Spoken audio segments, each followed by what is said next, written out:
All right, welcome everybody. Hope you're having a great day so far. We're just going to give a couple of minutes to let people kind of make their way in, get settled.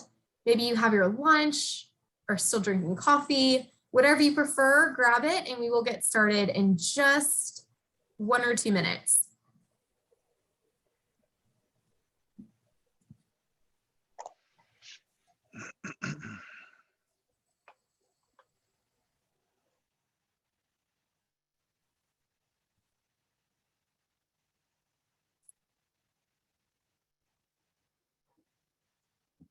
Thank you for that comment. We're excited to have you here, Sarah. And we're just giving everybody, again, just a minute or two just to make their way in.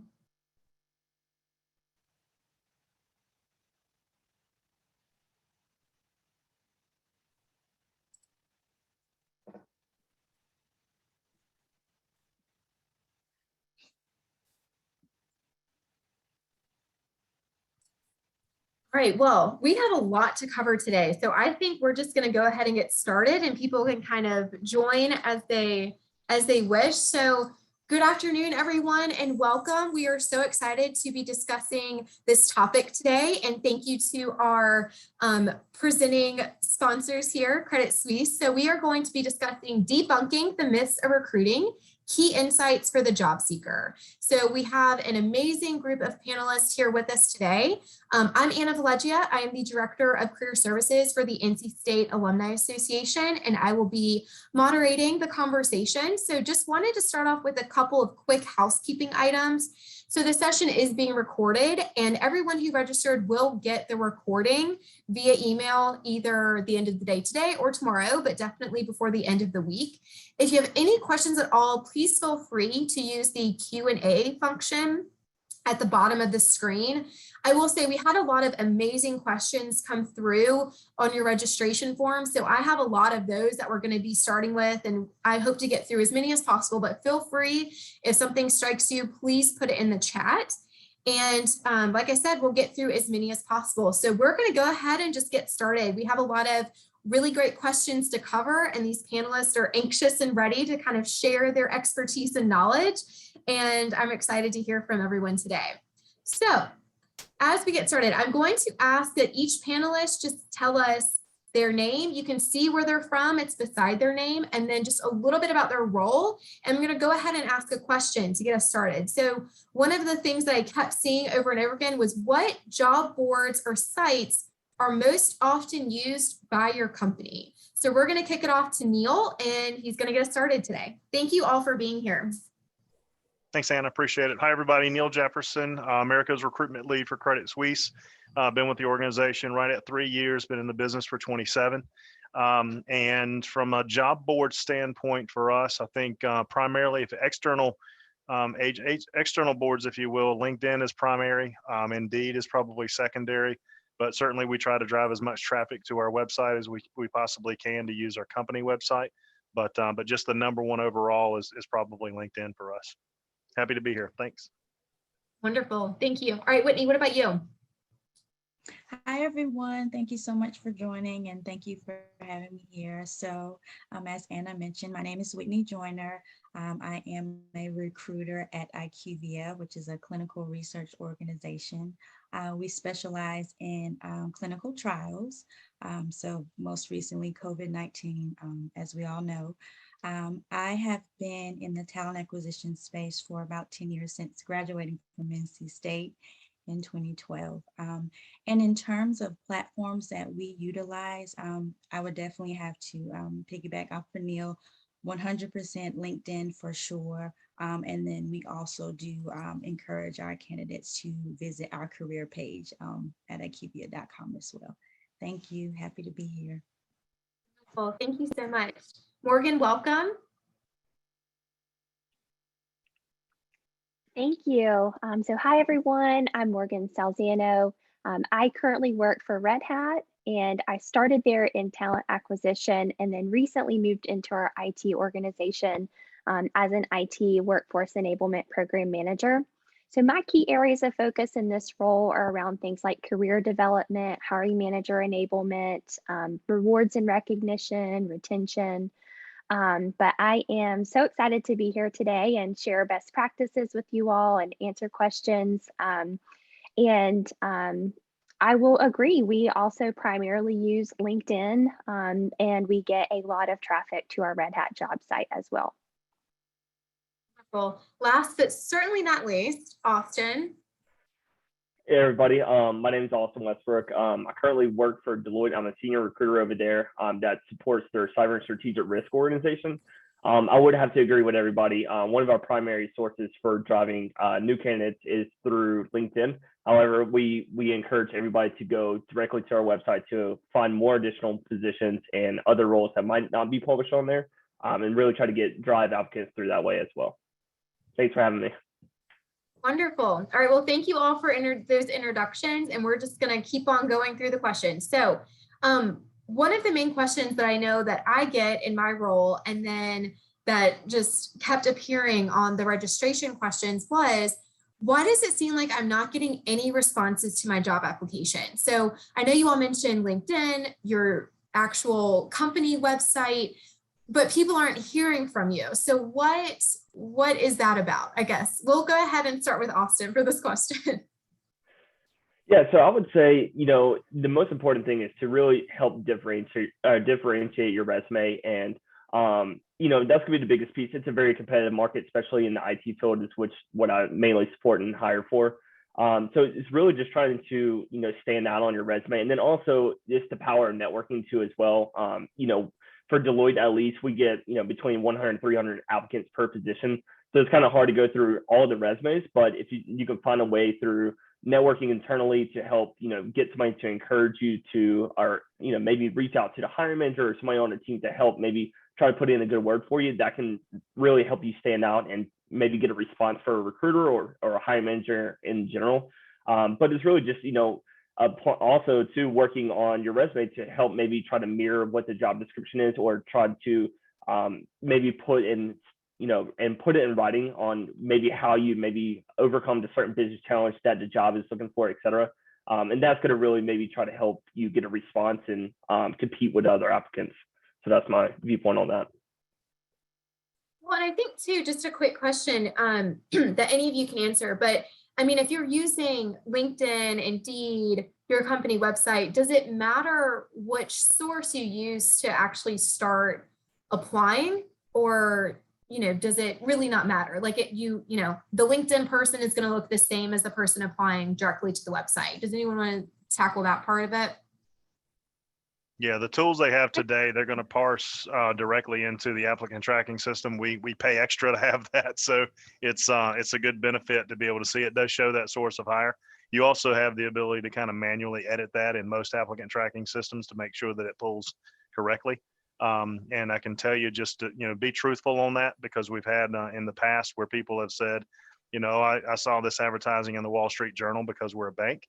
And we never advertise in the Wall Street Journal. So we want to look at it from a standpoint that we want to try and figure out what sources are best and how we can attract those. So use that to your betterment, but it doesn't look or appear any different way. Okay, super helpful. Morgan, did you have this? What were you going to say? Yeah, I was going to say at Red Hat, it also appears the same no matter what resource that you use to apply. The two ways that your resume kind of is in a different bucket at our company is if you're an internal applicant or if you're a referral. We're notified in a different way in talent acquisition, but all other platforms come in the same. And then, like Neil was talking about, we can see the source and want to really assess kind of a return on investment on different resources that we utilize to attract candidates. Okay, wonderful. So I'm just going to do a quick poll of our panelists because we talked about this beforehand, and I would love for everybody else to do this too. So how many of your organizations have a referral bonus? Raise of hands for our panelists. Okay, so for the audience out there, it behooves you to get a referral because your resume ends up potentially in a different bucket, and also could behoove somebody who works for the company if they're getting a little kickback. Does anybody just want to talk about their referral process and what that looks like? Whitney, do you want to kind of share? Sure, absolutely. So with IQVIA, we actually have a great push on referrals. That is actually one of my metrics that I have to meet as a recruiter. I have to have at least 30% referrals. So I am very eager to go into the applicant tracking system and find referrals. That's actually the first place I start when I am recruiting. With IQVIA, when you're applying to the role, you can list your referral, and then when it gets to me, it'll say Jane Doe referral. So it's very clearly noted in our system as well. So referrals are extremely important, and I would encourage you all to, as Neil mentioned, and everyone on this call, just to, if you know the recruiter for the opportunity, send them a LinkedIn message, say, hey, I've applied to this role. I've been doing such and such and have this experience. And then that will kind of, for me, a light bulb will go off and say, okay, they've already applied, they've done this and that. And it's now an easier conversation to have. And I can get you quickly in the process. For sure. So do you need to get the referral before you apply, like to sort of get that name on who you need to put, or can you do it like after you apply? Sort of like you mentioned, after I've applied, I'm going to reach out and say, hey, I just applied to this role. What is the order of that? Does it matter? In my opinion, I don't think it matters. Either way, if you ping me, I'm going to respond and check my system. But if I already see that you have a referral in there, that works too. So I would say either approach would be preferred. Just my opinion. Just from a Credit Suisse standpoint, we do want to have it before because everything kind of filters through. And when you're filling out that application, you've got the ability to put that person's name and their email address in as a referral, and that helps immensely on the back end to make sure that the referral bonus gets paid. Because if not, we're having to track and trace it down. So having it up front certainly helps everybody on the flow. I'll add, it helps to have it up front all the time for Red Hat, but we did recently make some adjustments to our platform where if you have submitted the application and did not use a referral link, that Red Hat associate can send you the link afterwards and it will update in our applicant tracking system. I think it has to be caught before someone's resume is submitted to a hiring manager. So it still needs to be in that kind of resume review bucket or kind of unreviewed and that kind of thing. Yeah, going off all these people, at Deloitte, we are trying to really drive our referrals. That's one of our biggest processes that we're trying to improve on, especially in my organization in general. And there's a lot of weight that comes from a referral. We try to, prioritize that first, kind of like what Whitney was saying. That's where she starts. That's where we start as well. And especially, these referrals are really good in the sense because the people who are doing the job or a part of this team know the skill sets and what it takes to be successful in these positions. And so they typically have a strong network of similar professionals that are in the same field, that maybe have the same tools or technology experience that they have. So when a manager or senior practitioner gives us a referral, we take that with a heavy heart and really put a lot of emphasis in trying to get in front of that person to help them out. And there's a bonus that goes along with that too as well. So we highly encourage that for our team. Cool. So we did have a question come through, and I have kind of a part two to that question. So it's just, how do you find out the right person to reach out to, or kind of how do you make that initial referral contact if you have any recommendations? I'll speak to that. So the recruiter or the hiring manager may not always be listed on the role or the position. So in an instance like that, I would just go to LinkedIn and type in, maybe recruiter at the specific company, or even seeing if you have someone already in your LinkedIn network who works at that desired company and say, hey, I've applied to this role. Do you have any, insight, or are you able to kind of tell me who's working on this position, who I could reach out to? So I would try those tricks first if the recruiter is not posted on the role itself. Yeah, I'll follow up on that. And I can tell you, my recruiters probably spend about 10% of their time answering questions on who a hiring manager is for a specific role, because people are trying to refer people to that hiring manager. It's one thing that we don't publish the names. We're working on it, that we can publish it at least internally, not externally. But I would second that from a Whitney standpoint is reach out, to your network, see who you know that works at the organization, and see if they can get you traction, and maybe have an internal conversation with that person to really find out exactly what they're looking for. We are limited in scope as to what we can put on a job description. All of our job descriptions have a universal look and feel. And if you look at a job in Switzerland, you look at a job in London, you look at a job in Raleigh, they all look and have the same feel.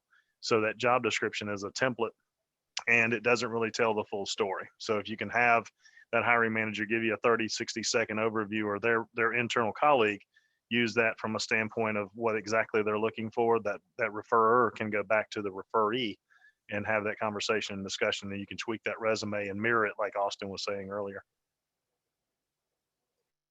Do you have statistics of maybe how many people are getting hired based off of specifically referrals or LinkedIn or Indeed? Like, I know that you said it kind of all looks the same when it comes in, but you also want to see the ROI and which one's working. So typically, what do you see as far as statistics on what's working, right? Like, what's the best way to approach the position, to apply to the position? I can't quote numbers, but I can tell you that internal mobility and referrals are our two number one sources for hire, and then everything else. So, but unfortunately, I'm not allowed to quote numbers. I appreciate that though. Okay.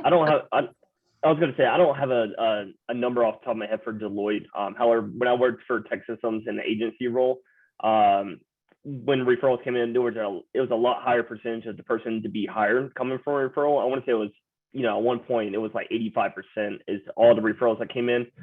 So we always started with our consultants and asked them if they had any referrals. And then from there, we knew we had a very high percentage of getting that person a job. So I know it was at Tech Systems when I was there, it was about 85% success. Awesome. So since we're on that, let's go ahead and continue, Austin. So we had a question come through about the thoughts of like third-party recruiters or headhunters versus going through an organization. So Austin, do you want to kick us off and then we'll kind of bounce around? Yeah, I would love to. I highly encourage people to work with job agencies. When I was working at Tech Systems, one of my main selling point is to help candidates bypass the applicant tracking system as much as possible. Because we have my partners that are account managers at a time, they're out there building relationships with hiring managers, directors, et cetera. And so we would do all the pre-screening, the qualification of the candidate, and really drive a case of why this person is a good fit for that role and how they can help accomplish and be successful around whatever their business challenge is for what our clients were. And so when we found, maybe 2 or 3 really top tier candidates and felt really felt that this person would be really successful in that position, we would take that resume directly to the hiring manager, set up a meeting with that hiring manager, and basically sell the candidate over to them directly. So instead of competing against maybe 200 candidates through an applicant tracking system and getting your resume being drowned out by all the others, we were taking resumes directly to the manager, provided the candidate's interview availability right there on the spot. And if the manager wanted to move forward with that candidate, we were setting up interviews that same day. So I think it's a very successful approach of getting a job and, getting your resume seen. So I would highly encourage anybody to go build strong relationships with agencies out there and, try to increase your chances from that standpoint. I'm happy to piggyback off of what Austin was saying. I have an agency background as well. And I will say, coming from then going to the corporate side at Red Hat, if we engage with an agency, it is likely that it is a very tough role to fill and that we need that partnership to get to cast a wider net. And they often do have that direct communication with the recruiter or hiring manager and can get your resume seen further. If you're weary about that, a good best practice would be find out, more about that recruiter or account manager's relationship with the company or the manager. How many placements have they had there?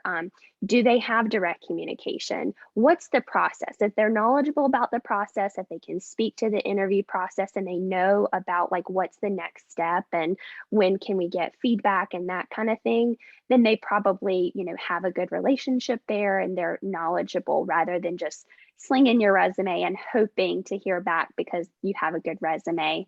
I'll also add that when we partner with vendors, candidates are treated the exact same way as if you were an internal applicant. So, or I'm sorry, an applicant from our job site. So it doesn't matter that there would be like a fee or something, to the vendor. Like it is a fair playing field, and if we're using them, then there's the budget there.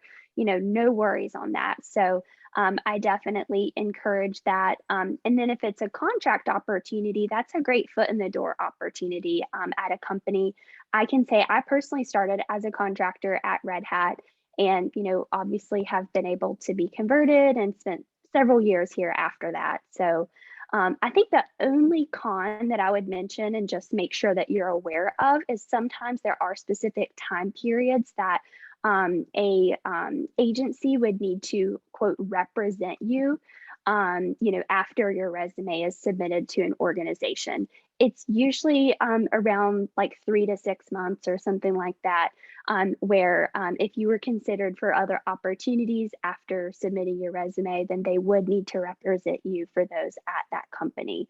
But it's different with every organization, and that's something that that recruiter or account manager should be able to be transparent with you about. Well, thank you so much for sharing. So we've had a lot of great questions come through. So I do want to read this one because it's very, I guess, relevant to this conversation that we're having right now. So this person asked, do people who I call a cold applicant, so that means no referral, no company contact, have a chance at his or her resume being reviewed? So are you ever required to give can you tell us more about that? I think that's a really great question. Sorry.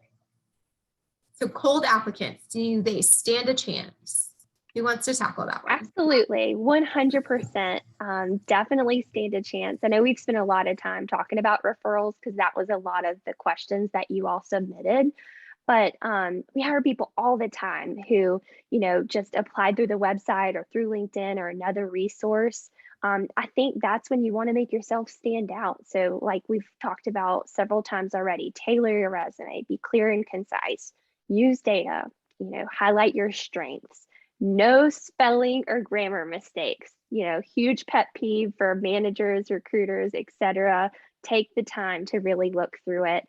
Another piece of advice that I think sets people apart is, link out to work samples or your website or GitHub or like a Tableau public profile, just whatever resources that you have. And then also on your LinkedIn, do the exact same thing. Make sure that it looks, pristine like your resume because recruiters constantly look there as well. I think that's great. I'll piggyback off that a little bit, Anna, just from a standpoint of one thing that I didn't see it mentioned in the pre-questions that were submitted, but the topic may come up around how much you should apply for positions at an organization, or sometimes in the recruiting space, we'll call the serial poster. It's not uncommon for our organization and probably other organizations as well is to post multiple roles that are out there. I will say it's probably not a good idea to post your resume to every single one. There are certainly people that apply to every position that comes out of an organization. I want to be very leery of that, and I'd want to make sure that you're posting for ones that you feel confident that you're a good fit for. But again, to again comment on where Austin came from, that resume needs to mirror the job description. And if you've got 10, 15 different resumes that are in there and they're all kind of saying something different about it, that's going to be a red flag for the recruiter. So back on Morgan's point, yeah, certainly cold applicants coming in. Now, if the question was what you should do to stand out, trying to get that referral, I think that's really more where you need to try and have that relationship or that bond, whether it be a recruiter, whether it be with a person at the organization, and just say, would you mind if I, bought you a cup of coffee if we're not scared to meet face to face anymore? Do you mind if I just spend 5 or 10 minutes on the phone with you talking about the organization? Our backgrounds are similar, or I see you're connected to so and so on LinkedIn or Facebook or Instagram, whatever the case may be, and use that social networking background to your betterment. But that would be one thing that I would be very cautious of, is having a conversation with an individual, be it a recruiter, be it somebody at the organization, and making sure that you're not over applying or overextending yourself for some of the roles that are out there. I think that's a great point. I'm really glad that you mentioned that, Neil. And I guess a follow-up question to that is, if the person does have a varied background where they are tailoring their resume to the different positions, because they may be qualified for multiple roles within the organization, is it okay to kind of apply to multiple positions if it's really tailored to that role? Absolutely. Yeah. Don't take what I said, I can't do it this way.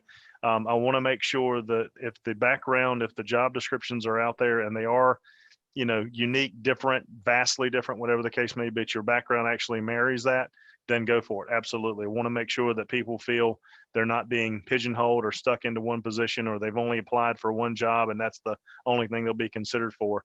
But when I see people that have applied for entry level jobs and then they apply for vice president level jobs and that sort of thing, to me, it just looks like they're just slinging their resume out there and just throwing it to see if they can hopefully get somebody to talk to them. That'll be a negative sign. But you've applied for specific roles based on your specific background, not an issue, not a concern.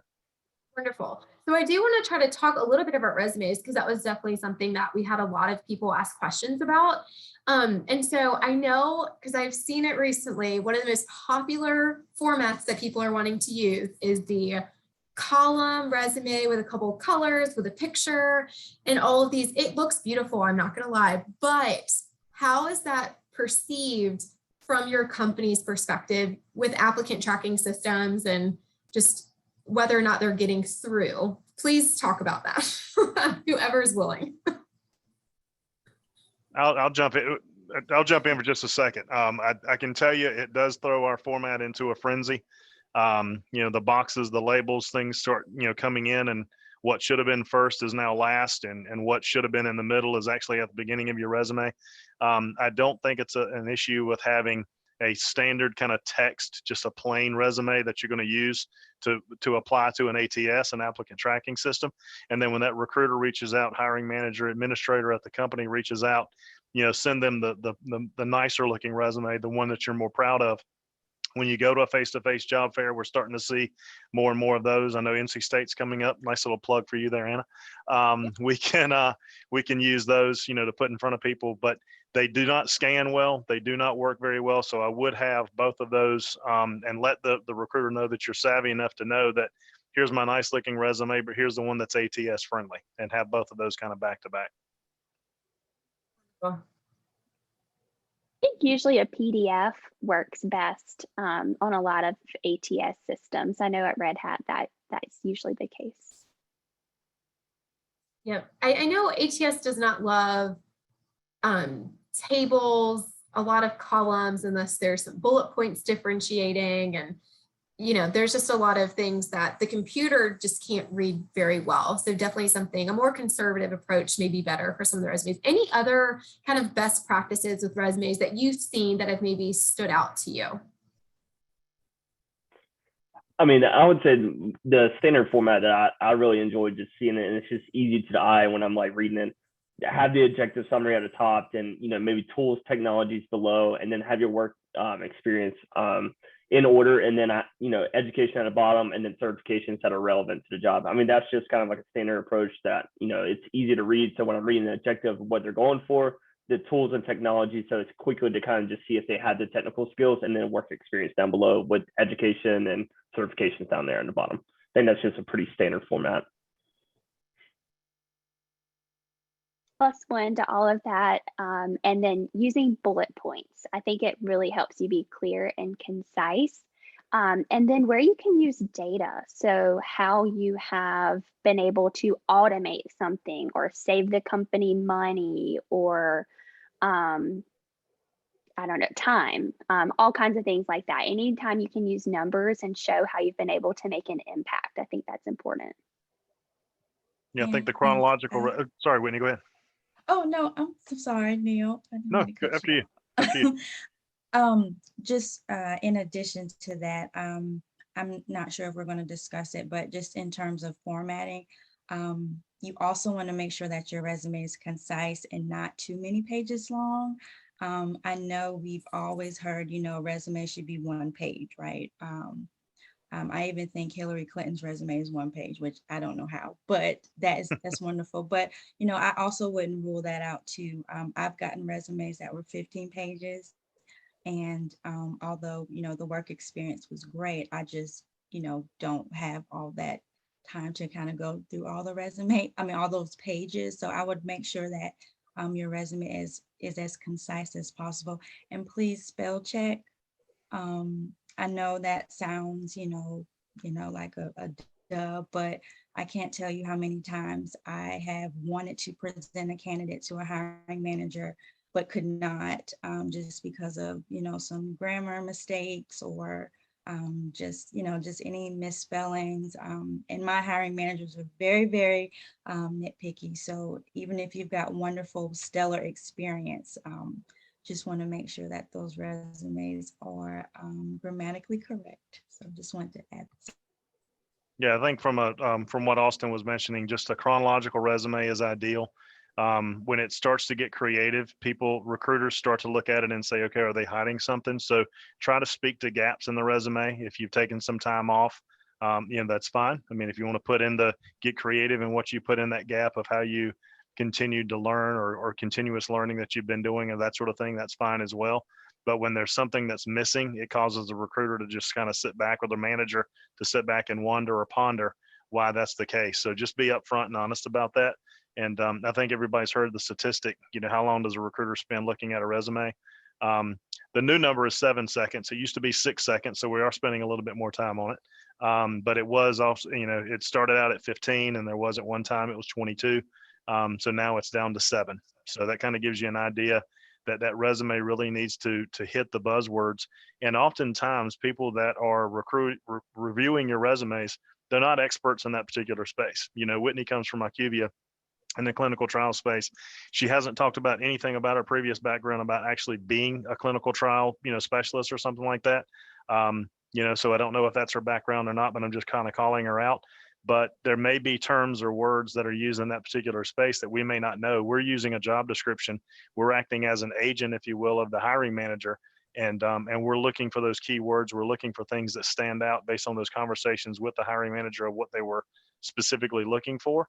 So you want to make sure that it's not, too ambiguous, and it really speaks to exactly what you've seen in the job description in detail, so that individual can look at it and know. Sometimes at smaller companies, it may be an administrator. It could be an assistant to the hiring manager, and that person's looking at what the job description says and then what those buzzwords are. So you want to make sure it stands out and it mirrors that job description as much as possible.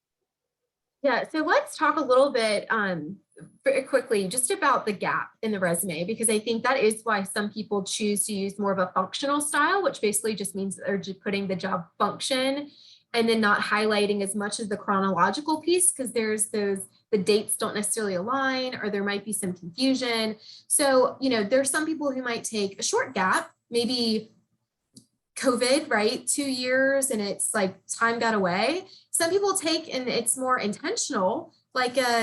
I recently met with somebody who was over 15 years gap just from raising a family. So there's always different reasons that people have gaps, and that doesn't mean they're not doing anything. I'm not saying that. They might have a volunteer role or be doing some things, but I guess how to tackle the balance of all you're doing is looking at my dates and you see something not there, and then sort of trying to get back into the workplace and showing some of those skills. So we'd just love to hear your thoughts on that.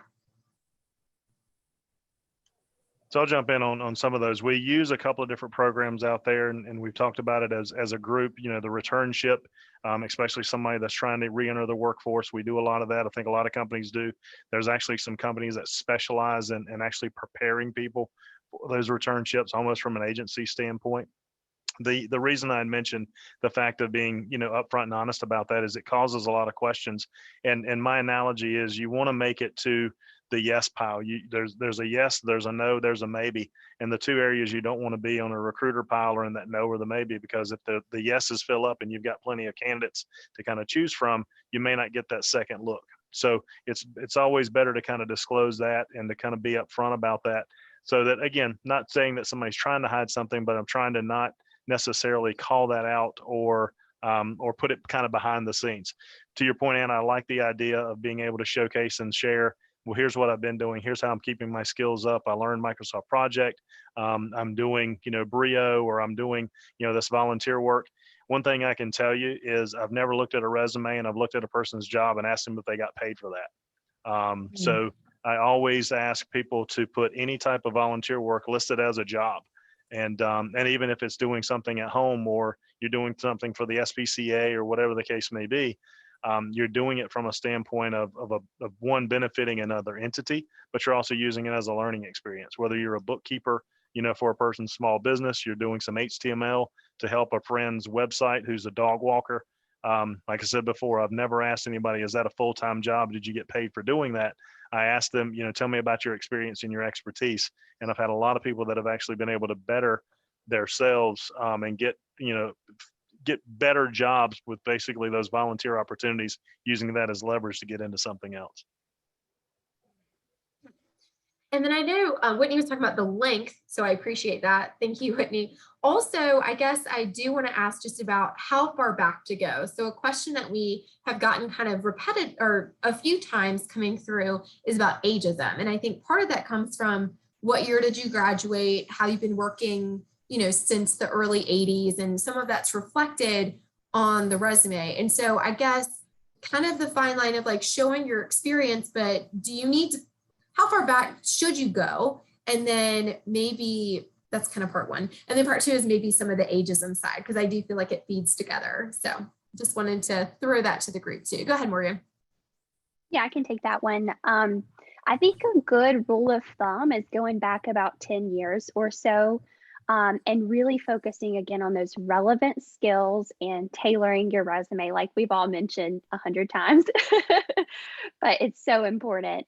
I think the biggest bias, unfortunately, whenever we think about, applicants who are later in their career, is, are you overqualified or can we afford you?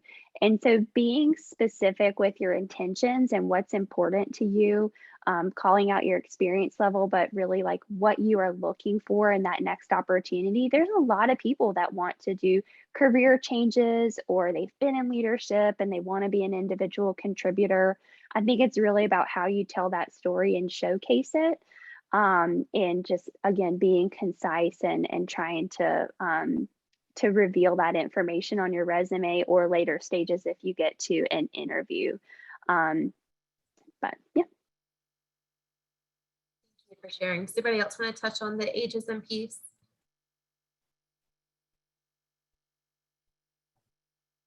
I'll just mention, Anna, what we've done as an organization globally is something that we're doing in Switzerland. Is we're actually looking to bring in those people, those retirees, those individuals that have done that. We're trying to expand that in the U.S. as well, especially in this particular economy and the labor market that we're in today, looking to see if we can expand that as much as possible. We're doing some returnships, and those returnships are people that have left the marketplace or left the employment market for 2 years or more, and that are looking to get into something different.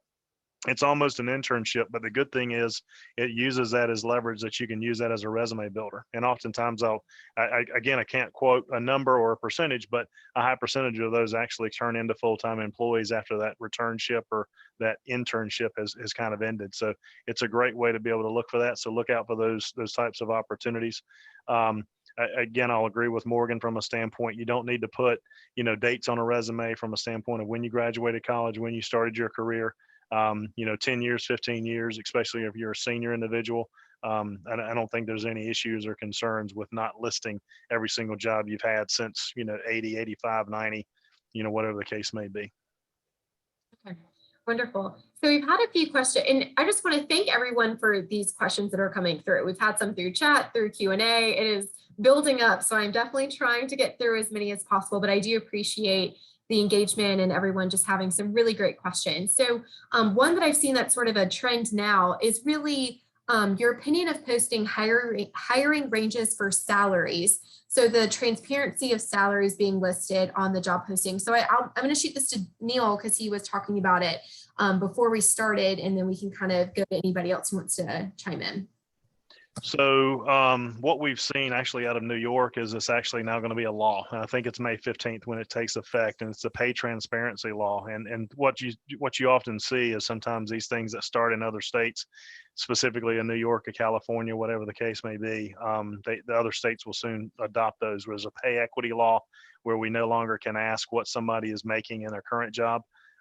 We only ask what somebody wants to make, and that helps with, gender equality as far as pay and pay gaps and that sort of thing. So pay transparency is certainly coming. I don't necessarily know it's going to be an overnight solution or an overnight win.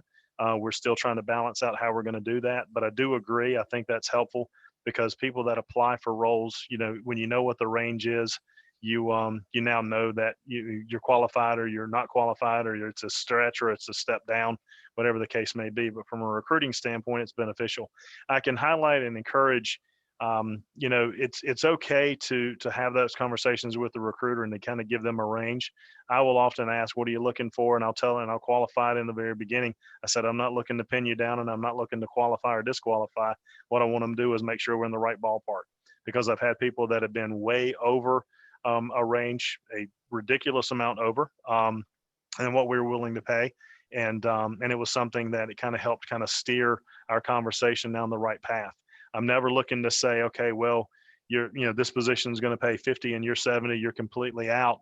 I use that as kind of a leverage in conversation, because there are things outside of pay that we can be able to generate and to give to people that help kind of make up that, either in a bonus format, perks within the organization, benefits, that sort of thing. Is there a good resource to try to figure out how much they should be asking for, in your opinion? Like anything that you would suggest to kind of make sure that they're not, over over what you might be paying, or under, like if they're flexible but they don't want to say too low or too high? Any resources that you would suggest? Austin mentioned it earlier from the agency standpoint. Your agencies, actually, a lot of them will produce their own salary guides. And I've actually used those, and I use those as leverage with my hiring managers to let them know what the market is paying. The market changes every day. And, there's companies out there that produce these guides. And if a skill set becomes a hot commodity, and because, just because a guy says, a guide says $100,000 doesn't necessarily mean that everybody in the market right now wants 120 or 150. It's just something that you use as a guide, and it's a step. But I think there's a lot of different things that you can look for. I know there's a lot of different companies out there that produce those types of guides. I don't use or recommend one specifically. Use those and take them all with a grain of salt, from a standpoint that at the end of the day, there's going to be a lot of disparity. There's a lot of disparity, if you will, from what one company is going to be able to pay versus what one company is willing to pay. So I don't want to use that as a standard. That's why I think it's better to go in with a range. And sometimes you flip it back on the recruiter. Sometimes they'll be, they're willing to tell you what the range is. Sometimes it's completely open, and giving you a range is just really not even doing you a service, because it depends on the level of experience you've had. And we really hadn't got too far into the conversation to be able to determine that or ascertain that at the time. Gotcha. So one thing that I know we've talked about is sort of returning to the workplace. So what about someone who wants to maybe switch industries? They've been in one industry for a little while and they're kind of tired of it. They want to make a career change. What advice would you give them in trying to maybe showcase that on a resume, or just get, their foot in the door with a different industry?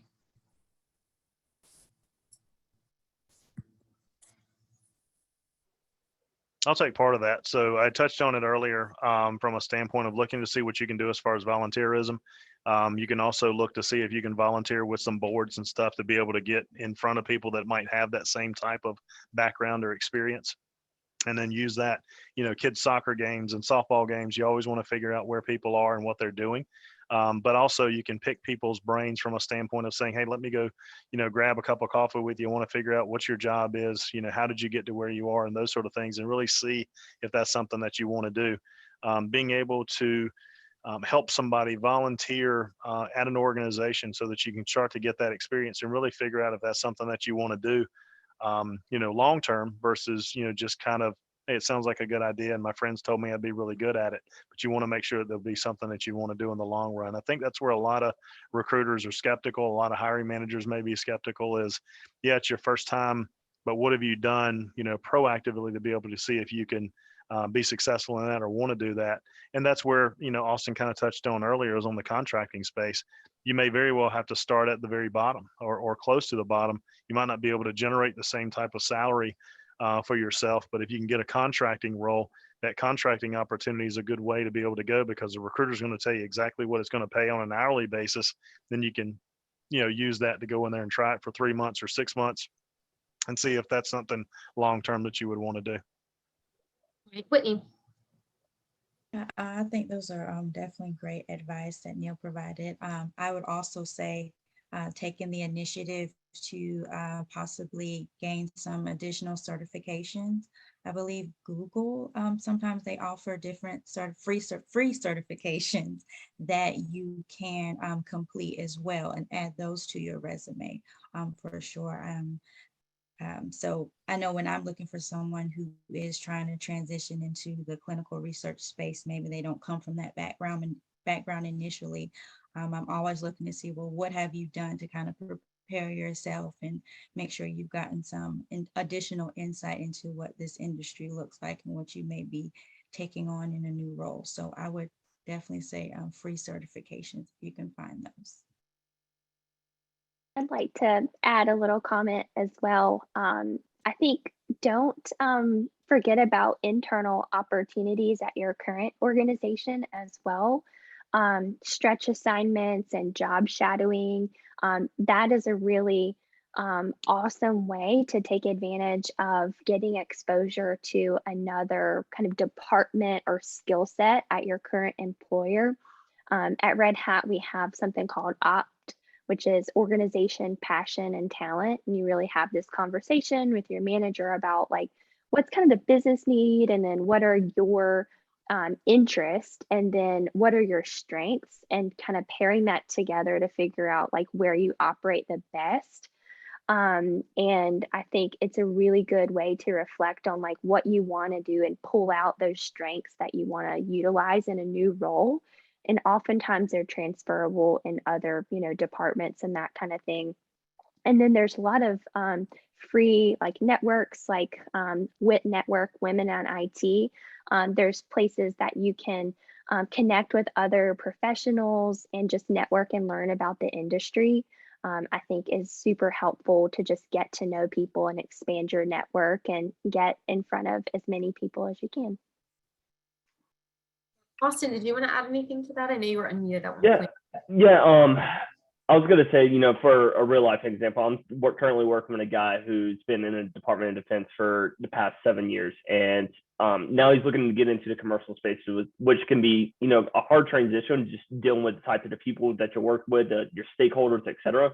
However, he, I kind of walked him through some examples and, kind of really just kicked his brain around, like, how can you be successful supporting enterprise clients, and like, what's your experience working with certain stakeholders, and how are those skills transferable into dealing with our types of clients?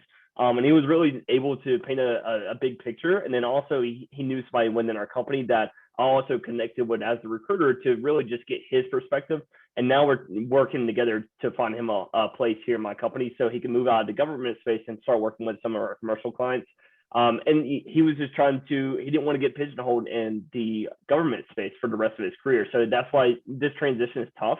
However, he was able to make some really good points and talked about how those skills are transferable. And he really made a strong case for himself. And now he's actually interviewing for a position. So it was a tough kind of roadblock, but, we found a way to overcome it. And now, he could potentially be getting an offer by the end of the week. So it was really cool to see that transition there. That's awesome. Thank you for sharing that story. So we're going to pivot a little bit because I got a reminder in the Q&A about this, and it's something that I did want to bring up, but cover letters it's a question that I get often. So I guess let's do this really quickly, just since we have the four of you. How many of you read cover letters? It's a little bit. Austin, do you want to expand on that at all? Yeah, I mean, it really depends on what the source is, where the resume come from. I'll check it out sometimes if I'm a little hesitant on the resume. I always like to see what the cover letter has to say, just in case if they can sell me on themselves. And if they do, then I would definitely consider them. But it's a hit or miss sometimes. But it really just depends. If I'm not feeling good about the candidate by their initial resume, then I'll check out the cover letter. But I would say it's probably 20, maybe 15% of the time. Unfortunately, not that high for me. I'd probably say less than 3%, but it's the same situation as Austin. I'm using it as a filter, especially when I see people from out of state, or their background is a little bit different. Not exactly what I'm looking for. I'll use that to see if they've kind of covered in the offer letter. I've got a candidate I'm working with right now, and went out there and looked and saw the entire work history was from another state, but the address, says, Raleigh. So I assumed that the cover letter would say, hey, recently moved to the area, looking to do this, that sort of thing. It didn't cover that. I still talk to the candidate, but I rarely use cover letters at all, other than to just answer specific questions if there's something that's a hesitancy in my mind. Well, to know too, because I suggest if there's an option to do it, for folks to do it, but to obviously tailor it and to sort of make sure that it does sell themselves even more so than what you might be able to do in a resume. But always interesting to hear what your thoughts are on cover letters. But some companies require it, right? So, I know a lot Right. in university and government and that sort of thing, it's a requirement. So I'm not saying don't do it. I'm just saying that most of the time in the private sector, which is mostly what you've got here, is if it's not something that we're asking for, most of the time they go unread. Okay, wonderful. Well, let's shift a little bit. So like I said, we've had a lot of questions come through. So thank you again for all of these wonderful questions. We're going to try to get through as many as we can in these last few minutes. So I guess kind of back to the automated screening of resumes, because that is something that constantly comes up, is how often are maybe you not even seeing a resume because it was filtered out by an applicant tracking system. And the way that I was heard it described is an ATS is not meant to find like who's the best candidate, it's to weed people out. And so I just kind of wanted to hear a little bit more about sort of the weeding out versus like, okay, my resume is going to be seen by a person. I'll just start. At Deloitte, our ATS system doesn't weed candidates out. If you applied to the position, I can see that you applied. It's just a matter of fact, is a recruiter going to read your application or resume? Because sometimes we get 300 applicants, and sometimes we're going to find a candidate within looking at the first 15. So our system doesn't necessarily disqualify you. You're put in the same bucket, but then we have options to generate lists and reports using like a Boolean search of keywords, etc. And from that list, we can determine and kind of stack rank candidates from that. But if you apply for a position, you're going to show up in our system that you applied for a role. It's just a matter of how is our approach going to be when reviewing applicants and checking out resumes. Well, and Austin, you mentioned you get, 100, 200 Yep. resumes. So how do you get to the 1 to 5 or however many? Yeah, so it's kind of like what's our approach from the recruiting process? We try to start with referrals. What type of referrals? If we call them PPNDs, practices, principals, managers, directors. If we kind of prioritize the referrals first, and then from there we try to generate a list, based off the qualifications that the job provides. If there's required skills and then preferred skills, we always try to start with the required, or we try to do a bullseye approach when filtering out and doing keyword searches. So we might, do what's going to be the best type of candidate, and then that list and that search is going to help, stack rate candidates from there, and then we kind of work downwards. But, I would just say that's kind of our approach there. But if you apply for a position, you're going to show up that you applied. It's just, how we're going to review and look at resumes from there. Morgan, did you have anything else that you wanted to add to that too? Yeah, not too much. I would say it's the exact same at Red Hat. If you apply, your resume, can be seen by a recruiter. We don't have any kind of technology that's ruling anyone out, but you can put in specific searches to target, like if it's a particular maybe developer and you put in a coding language to highlight that on a resume and it'll pull all of those together. I think that we're really trying to be open-minded and inclusive as we look at candidates. So whether you're a referral or, an external applicant from any of the sources, we do want to consider all of those. And so we try to have a really good relationship with the manager to understand like their organization, the key skills that we really do need to have, but where can we be flexible? You don't have to check every single box on a job description. Don't let that deter you from applying to a job. And we're really trying to get more creative with our job descriptions to attract various levels of candidates. So I think it's just important as a recruiter for us to hold ourselves accountable and be really thoughtful and intentional when reviewing resumes and not always prioritize based on, a referral or that kind of thing, but really think about what's best for the company, for that organization and that role. And just like we keep talking about, make sure you put your best foot forward on those resumes as that is your first impression. Wonderful. So I do want to be mindful of time. I know some people have to jump off. So in 30 seconds or less, I'm going to ask each of you, what is the best tip that you can give a job seeker? So 30 seconds or less, I'm going to throw it over to Whitney. Oh, wow. Okay. Like Morgan mentioned, I would definitely be intentional with your search. If you're looking for a certain career, stick with it. Make those connections on LinkedIn. That's probably going to be my number one suggestion for sure. Make sure your LinkedIn page is completed as well, and just ensure that your resume is free of errors as well. So that's my tidbit. Austin? Yeah, kind of going off that, the power of networking is huge. Definitely utilize LinkedIn. Make sure that's very thorough. Attend relevant conferences, networking events that's relevant to your field. I think that's very powerful as well. And then also, make sure your resume is good. And then, I would say those are probably going to be the best things. And then also to work with agencies. I had a great experience, helped a lot of people out during my time there. I think it's very powerful. They have great relationships with top tier companies. But work with the ones that are very strong within that field of focus for you. Okay, Morgan? Yeah, so we've talked a lot about like how to get seen, but so my advice is going to be about interviews. So practice, prepare for your interviews. I know at Red Hat, ours are often competency based. So be able to have stories that are compelling about how you've been able to influence or be a strategic thinker or engage with stakeholders, be a team player, and then have a interesting why. So why are you interested in that role or the company more than like, my friend really likes it. It can really set you apart if you're like, I really like this collaborative environment, the industry, the ability for growth, the stakeholders that you would work with or the type of project, just something that is interesting, and express your interest. If you want that job, tell them. And Neil?